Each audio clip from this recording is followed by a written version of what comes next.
Շնորհակալություն։ Ելույթիս ընթացքում կփորձեմ առնվազն առաջարկել պատասխան հետևյալ հարցերին։ Արդյոք կան իրավական հիմքեր պնդելու, որ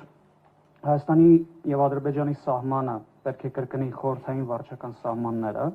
թե ինչու եմ ես օգտագործում վարչական սահման եզրույթը ընթացքում կպարզաբանեմ։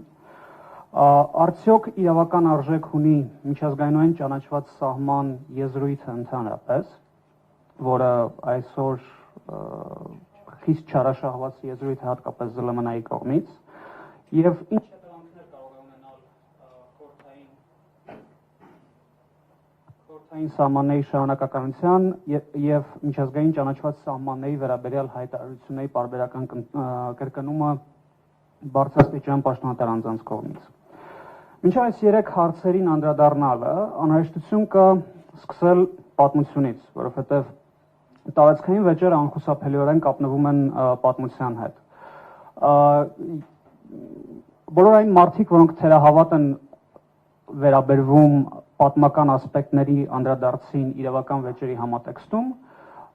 ես օրինակ միշտ խորհուրդ եմ տալիս կարդալ Միացյալ Թագավորությունների եւ Ֆրանսիայի միջև Լամանշում գտնվող մի շարք կղզիակների վերաբերյալ Մինքոայրես Էկրեխոս վեճը, միջազգային դատարանի կողմից քննված։ Եթե բացեք այդ վեճը, դուք կտեսնեք, որ միջազգային դատարանը տիտղոսի հետ կապված հարցերի քննարկումը սկսում է 1066 թվականից։ Այսինքն վեճ, որը տեղի է ունեցել Ֆրանսիայի եւ Միացյալ Թագավորության միջև 20-րդ դարի կեսերին, միջազգային դատարանը քննարկում է սկսելով 1066 թվականի պատմական իրադարձություններից։ Հետևաբար երկու խոսք պատմության վերաբերյալ։ Անհրաժեշտաբար քննարկումը տրամաբանական է սկսել 1828 թվականից Թուրքմենչայի պայմանագրից, երբ Ցարական Ռուսաստանի վերահսկողության տակ է անցնում տարածաշրջանը։ Ցարական Ռուսաստանի վարչական բաժանումներից խոսքը գնում է Անդրկովկասի փոխարքայության մասին, այն տարածքը, որ այսօր զբաղեցնում է Հայաստանը եւ այն տարածքը, որ զբաղեցնում է Ադրբեջանը, զբաղեցված է եղել 3 գուբերնիաների կողմից՝ Երևանի, Ելիզավետպոլի եւ Բաքվի գուբերնիաներն էին, որոնք իդեպ իրենց վարչական բաժանման հիմքում ունեցել են գերազանցապես տնտեսական մոտիվացիա, այսինքն էթնիկ կոմպոնենտը այդ վարչական բաժանումների իրականացման մեջ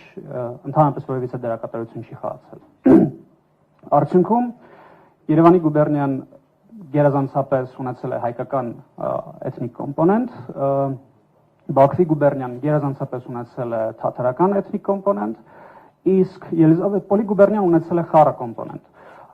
Շուրջ 50-50, եթե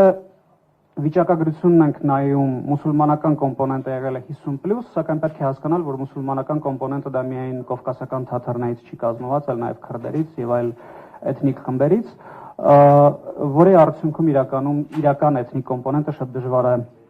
հասկանալ։ Ինչու է սա շատ կարևոր, որովհետև Ելիզավետպոլի գուբերնիան դա ոչ այլ ինչն է, քան այսօրվա ներառյալ այսօրվա Արցախը, ինչ ոչ նաև այսօրվա Զանգեզուրը։ Նախիջևանը գտնվել է Երևանի գուբերնիայի տարածքում։ Իրավական վեճի բյուրեղացման տեսանկյունից պետք է անդրադարձ կատարել առաջին հանրապետությունների ձևավորման դրվագին, Հայաստանի եւ Ադրբեջանի առաջին հանրապետությունը։ Երբ 1918 թվականի մայիսի 27-ին իսլամական խորհուրդը Անդրկովկասի հռչակում է իրեն տարածաշրջանում որպես ինքնիշխան պետություն, այն ինքնիշխանությունը հայտարարում է եւ հռչակում է Անդրկովկասի հարավային եւ արևելյան շրջանների նկատմամբ, այսինքն որևիցե ֆորմալ իրավական հստակություն այս հայտարարությունը իր մեջ չի պարունակում։ Երբ մայիսի 30-ին արդեն կարելի է ասել հարկադրված Հայաստանի ազգային խորհուրդն է հռչակում վարչակարգ, գերագույն վարչակազմը, այն հայտարարում է իրեն որպես գերագույն վարչակազմ հայկական շրջանների նկատմամբ, որը իր մեջ, ինչպես հասկանում ենք, ունի առաջին հերթին էթնիկ եւ պատմական կոմպոնենտ։ Սակայն ակնհայտ է, որ երկու հայտարարություններն էլ իրենց հիմքում չունեն որևէ հստակություն։ Ոչ ադրբեջանական հայտարարությունը, որ իրեն հայտարարում է հարավի եւ արևելքի ինքնիշխան, ոչ հայկական հայտարարությունը, որ իրեն հայտարարում է հայկական շրջանների ինքնիշխան։ Եվ բնականաբար անխուսափելիորեն երկու սուբյեկտների միջև, որոնք իդեպ միջազգայինորեն ճանաչվեցին ազգերի լիգայի կողմից, սկսվում են տարածքային վեճեր։ Տարածքային վեճերի շրջանակը իրականում աշխարհագրորեն շատ ավելի լայն է, քան այն վեճերը, որ մենք ունենք այսօր։ Այն ներառում է Նախիջևանը, Զանգեզուրը, Արցախը եւ փաստացի մի հանգամանք Հայաստանի առաջին հանրապետությունը իր սոցիալական բարդ խնդիրներով պայմանավորված շատ հաճախ տեղում ստիպված է լինում ինքնապաշտպանությունը կազմակերպել ոչ թե իր անմիջական վերահսկողության տակ գտնվող ուժերի միջոցով, այլ կամավորական ջոկատների միջոցով։ Խորհրդային միության ստեղծումը այս վեճերը պարզապես բյուրեղացնում է, այսինքն սառեցնում է եւս 70 տարով։ Եվ այստեղ ունենք մի շատ կարևոր եւ հետաքրքիր հանգամանք։ Վեճը սառեցվել է մի ժամանակահատվածում, երբ գոյություն է ունեցել եւ գործել է միջազգային իրավունքի մեկ ռեժիմ, եւ վեճը ապա սառեցվել է, երբ գործել է միջազգային իրավունքի բոլորովին այլ ռեժիմ։ Խոսքը ուժի գործադրման թույլատրելիության, տարածքի նկատմամբ տիտղոսի հաստատման ընդունելի կանոնների մասին։ Պատմությանը ես կրկին կվերադառնամ։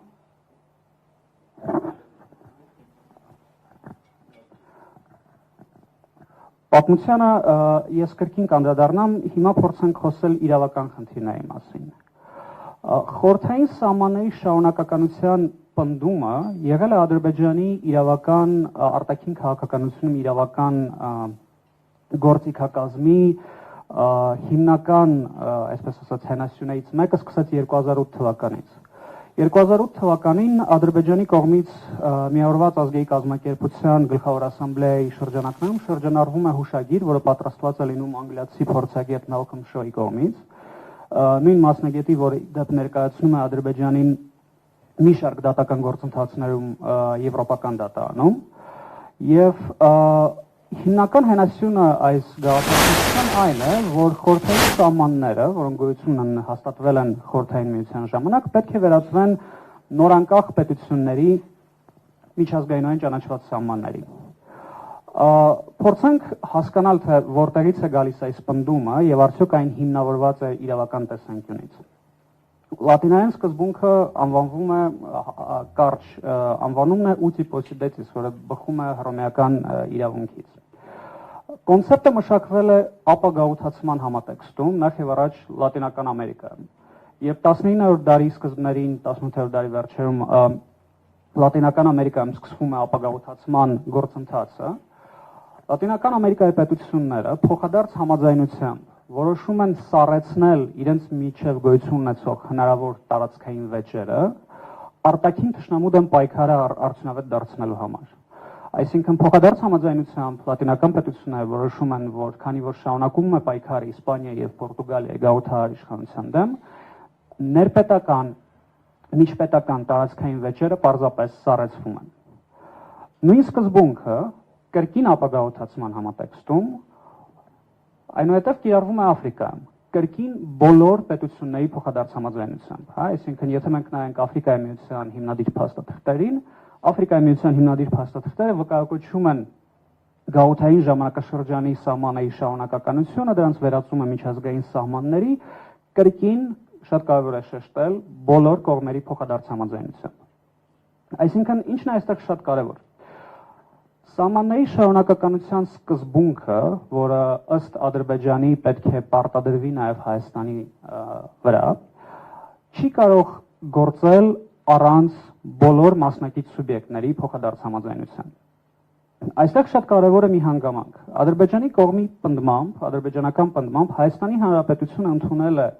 խորհրդային սահմանների շարունակականության սկզբունքը ԱՊՀ հիմնադիր փաստաթղթերով, խոսքը ԱՊՀ հիմնադիր պայմանագրի մասին է եւ Ալմատայի հռչակագրի։ Եթե մենք բացում ենք այս երկու փաստաթղթերը, մենք տեսնում ենք, որ փաստաթղթերում իրականում խոսքը գնում է ոչ թե խորհրդային սահմանների վերացման մասին միջազգայինորեն ճանաչված սահմանների, միջազգային սահմանների, այլ խոսքը գնում է տարածքային ամբողջականության եւ տարածքային անկախտելիության սկզբունքների մասին։ Այստեղ շատ ֆունդամենտալ,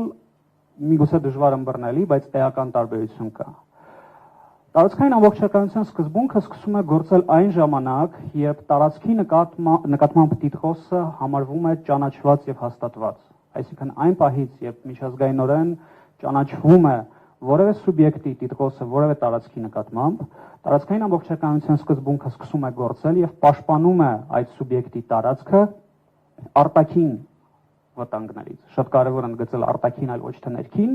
որովհետեւ 2010 թվականին ՄԱԿ-ի միջազգային դատարանը Կոսովոյի վերաբերյալ իր խորհրդատվական եզրակացությունում շատ հստակ արձանագրեց, որ տարածքային ամբողջականության սկզբունքը գործում է գերազանցապես միջպետական հարաբերությունների հարթակում եւ այն պահից սկսված, երբ պետության տիտղոսը հաստատված է, այսինքն այն չի գործում այնպիսի իրավիճակներում, երբ պետության ներսում առաջանում են անջատողական շարժումներ եւ այլն։ Բայց ինչու է շատ կարևոր ընդգծել, որ կա էական տարբերություն, որովհետեւ տարածքային ամբողջականության սկզբունքը ինքնին տիտղոսի պաշտպանության սկզբունք չէ, եթե տիտղոսի հաստատումը այլ իրավական հիմքերի վրա դրված չէ եւ հետեւաբար խորհրդային սահմանների շարունակականության ենթադրյալ պնդումը տարածքային ամբողջականության սկզբունքի հետ որևէ աղերս չունի։ Այստեղ անհրաժեշտ է կատարել նաև անդրադարձ աֆրիկյան փորձին։ Բնականաբար առաջին պնդումը այն է, որ եթե սկզբունքը առաջացել է ապագաղութացման համատեքստում, հետևաբար հնարավոր չէ այն պարտադրել այլ հասարակական հարաբերությունների նկատմամբ, որովհետև խորհրդային միության տարահումը բոլորովին իր բնույթով ապագաղութացման գործընթաց չէր, սակայն երկրորդ, անգամ եթե ենթադրենք, որ այս սկզբունքը կիրառելի է, արդյոք այն չի ունեցել բացառություններ։ Եվ աֆրիկյան փորձի ուսումնասիրությունը ցույց է տալիս, որ այո, այն ունեցել է բացառություններ, եւ բոլոր այն դեպքերում, երբ նախքան գաղութացումը եվրոպական տերությունների կողմից տարածաշրջանը ունեցել է պետականություն, սկզբունքը չի գործել։ Օրինակները բազմաթիվ են։ Եթովպիան եւ Էրիթրեան գաղութային ժամանակաշրջանում, ավելի կոնկրետ երկրորդ համաշխարհայինից սկսած, եղել են իտալական գաղութ, իտալական մեկ միասնական գաղութ։ Սակայն այն պատճառով, որ երկու սուբյեկտներն էլ մինչև գաղութացումը ունեցել են պետականություն, նրանք կայացել են որպես առանձին պետություններ առանց գաղութային ժամանակաշրջանի սահմանների շարունակականության։ Եթովպիան եւ Բուրունդին, որոնք միասնական մեկ գաղութ են կազմել բելգիական վերահսկողության ներքո, կայացել են որպես առանձին պետություններ, քանի որ նախքան գաղութացումը ունեցել են պետականության որոշակի տարրեր։ Առավել լայն դրսևորում աշխարհագրական ծավալների տեսանկյունից կարելի է համարել Հնդկաստանը եւ Պակիստանը եւ Բանգլադեշը, որոնք բոլորը միասին հանդիսացել են անգլիական մեկ գաղութային շրջան, բրիտանական Հնդկաստան կոչվող գաղութային տարածաշրջանը։ Սակայն հաշվի առնելով նախքան գաղութային իշխանության հաստատումը գոյություն ունեցող վարչակազմի եւ ինքնիշխանների արկայությունը, այդ սկզբունքները սահմանները չեն հարգվել։ Եվ բնականաբար այստեղ շատ կարևոր է գիտակցել, որ եթե մենք փորձում ենք տեխնիկական էքստրապոլյացիայի միջոցով սկզբունքը կիրառել խորհրդային միության փլուզման նկատմամբ, մենք պետք է արձանագրենք մի շատ պարզ հանգամանք, մի շատ պարզ փաստ։ Այն է, որ մինչև Կարմիր բանակի մուտքը տարածաշրջանը ունեցել է եւ ճանաչել է պետականություն, այդ թվում պետականություն, որը ճանաչված է եղել ազգերի լիգայի կողմից, այդ թվում պետականություն, որի սահմանների հետ կապված կարող են լինել որոշակի իրավական նկատառումներ, հետաբար տեխնիկական շարունակականությունը խորհրդային սահմանների պարզապես իրավական որևիցե հիմք չունի։ Մեկ այլ կարևոր հանգամանք, որին անհրաժեշտ է անդրադառնալ, այսպես կոչված միջազգայինորեն ճանաչված սահմաններ եզրույթն է։ Շատ հաճախ այս եզրույթը, որը գերազանցապես չարաշահվում է ԶԼՄ-ների եւ քաղաքագետների կողմից, բայց ոչ երբեք իրավաբանների կողմից, իրականում որևէ միջազգային արժեք, որպես այդպիսին, միջազգային իրավական արժեք, որպես այդպիսին չունենք, եւ փորձեմ պարզաբանել ինչու։ Խնդիր համար առաջին, միջազգային իրավունքում գոյություն չունի պետությունների տույքային կադաստր,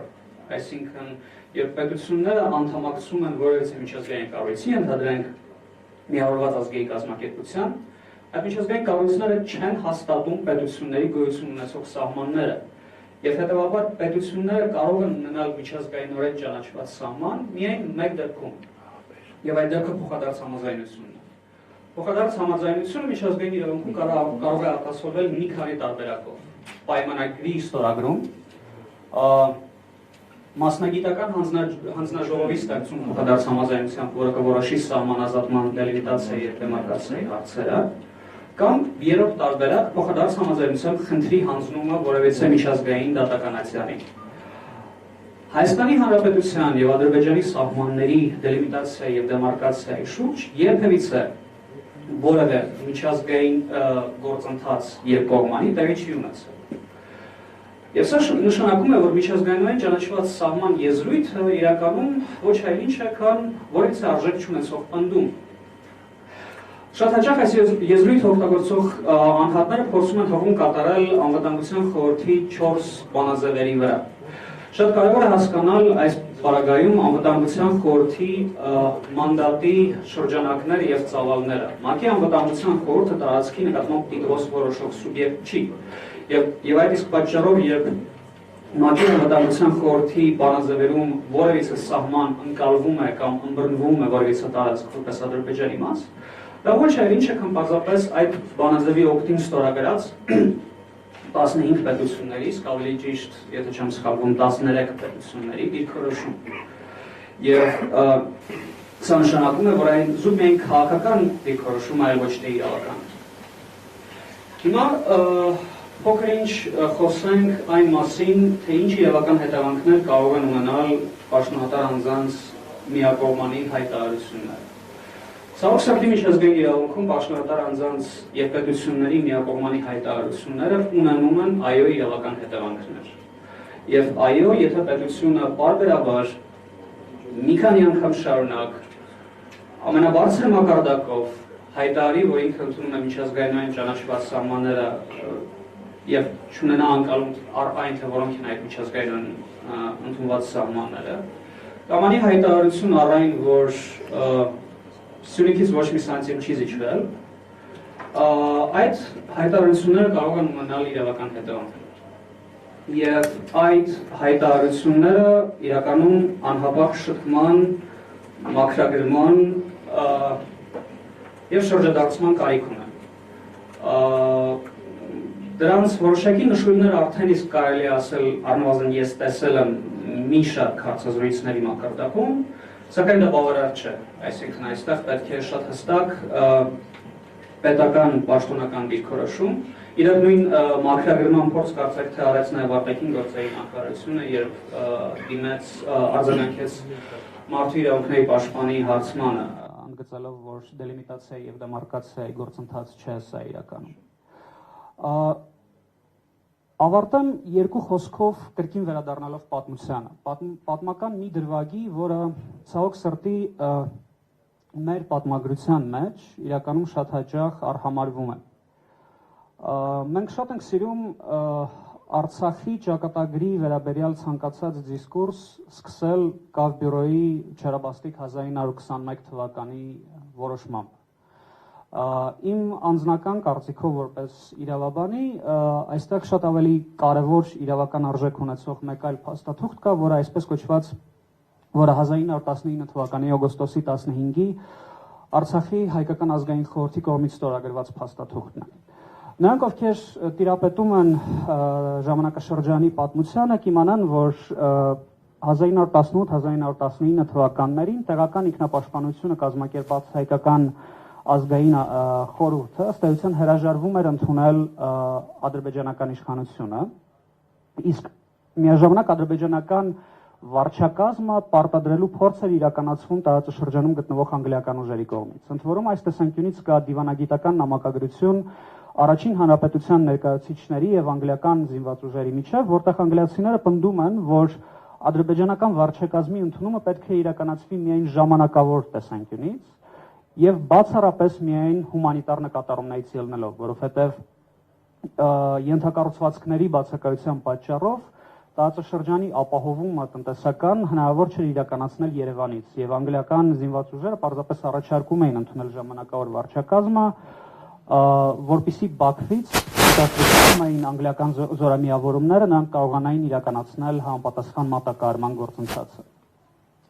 Հետագա զարգացումները ցավոք սրտի շատ ավելի բացասական էին հայ ժողովրդի համար, որովհետև Շուշի ժամանած անգլիական զինված ուժերը Խոսրով Բեկ Սուլթանովի մասնակցությամբ նաև որոշակի բռնության միջոցով կարողացան պարտադրել 19 թվականի օգոստոսի 15-ին Հայաստանի ազգային խորհրդին ընդունել փաստաթղթում հստակ նշված է ադրբեջանական ժամանակավոր վարչակազմը մինչև Փարիզի խաղաղության կոնֆերանսի կողմից տարածաշրջանի ճակատագրի որոշումը Հետագայում խորհրդային ուժերի կարմիր բանակի մուտքը պարզապես բյուրեղացրել է խնդիրը, սակայն մենք բոլորս շատ լավ գիտենք, որ Փարիզի խաղաղության կոնֆերանսը արդյունք չի տվել, եւ դա նշանակում է, որ մենք այսօր ունենք շատ տարրական իրավական բացի հետ, որովհետեւ ըստ էության ժամանակավոր ճանաչված վարչակազմը պարզապես բյուրեղացվել է խորհրդային միության կողմից եւ հետեւաբար անգամ ոչ միայն Հայաստանի եւ Ադրբեջանի սահմաններին, այլ նաեւ անգամ Արցախի տիտղոսի հարցը վերջնական որոշված չէ օդում արկախված է։ Եվ ես ավանդամ, շնորհակալություն։